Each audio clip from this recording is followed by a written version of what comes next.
Well, it's a tragedy, but not totally unforeseen. Matthew Perry passed away, and it was a drug overdose. We're not too shocked about that. Not that we're, that pessimistic or cynical. It's just the guy's had addiction issues going back decades, and we've seen similar stories like this end with similar outcomes. And so, it kind of felt like the Whitney Houston situation. A little too much drugs, happened to be in a hot tub, and that kind of contributed to it as well. But the different thing about this one is now we have 5 people arrested and charged in the death of Matthew Perry. Now, normally, I'm not too big on these laws that say, you should go for the drug dealer if someone overdoses. But this is a little bit different. This is almost like they were forcing the overdose on him. Or maybe forcing is the wrong word. Maybe it's just facilitating.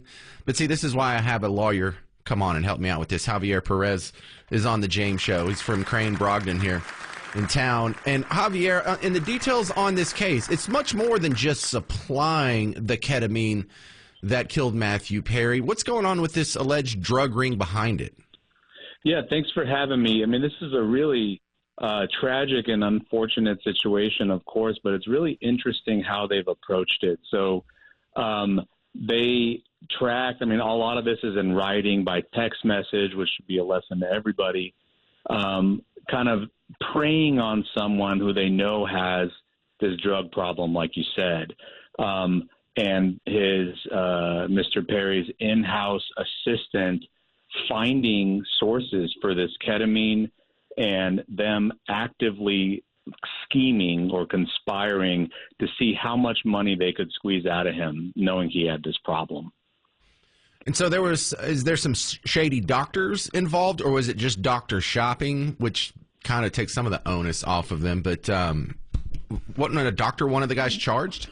Yes, yeah. So the in-home assistant was kind of coordinating with doctors, but it was one in particular that was kind of the first, I think kind of kindly they were calling him unscrupulous, doctor who is known for kind of over-prescribing to the highest bidder ketamine and other substances.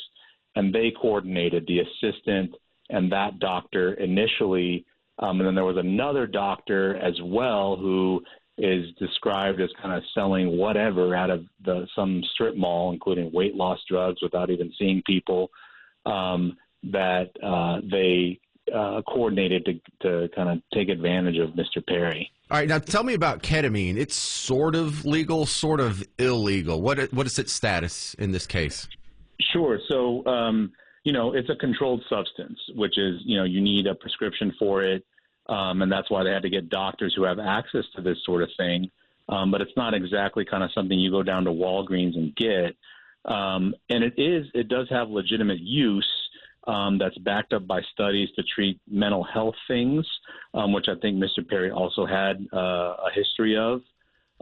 So it can be used legitimately, but not in this way. And I think that's why they're really emphasizing in charging the doctors kind of really what they were about, what their motive was. And there's some kind of really bad text messages about, I wonder how much this moron will pay, in talking about trying to get as much money they could out of him with the drug problem.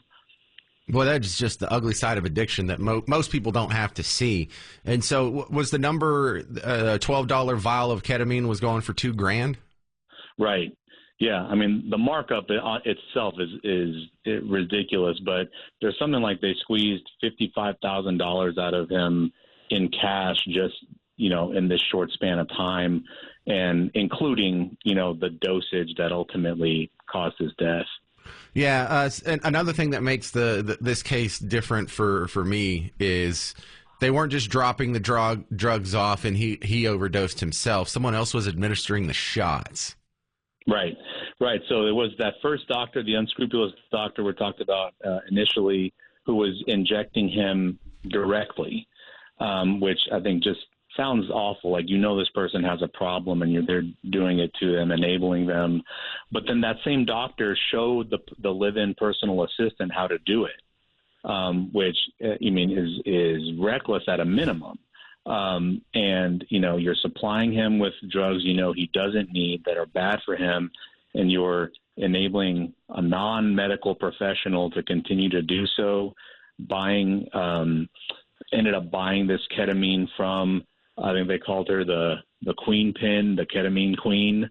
So they really kind of got into the black market on the supply side. But you're right. It's not like he was seeking it out actively. I mean, it was brought to him, injected directly into him in his home. Right. This is not just supplying a poison that someone else used. This is closer to murder, I would think. Is there any precedent for this? You know, I was wondering the same thing. You know, what exactly were they going to get charged with? So far, from what I saw, they're federal drug charges related to, you know, trafficking it, selling it. But, you know, where there are people that have died from this very thing, I think that can be reflected in the sentencing. But murder, which tends to be a state charge, not a federal charge, has several other kind of required elements, including intent. There's, you know, I guess arguably sort of kind of reckless endangerment or some other form of kind of negligent homicide that causes somebody's death. That's not yet been charged, but, you know, the night is young, I guess. Well, we'll keep an eye on this. Thank you for your expertise, Javier Pérez from Crain Brogdon. You can find him at crainbrogdon.com. Thank you, sir. Thanks for having me. Take care.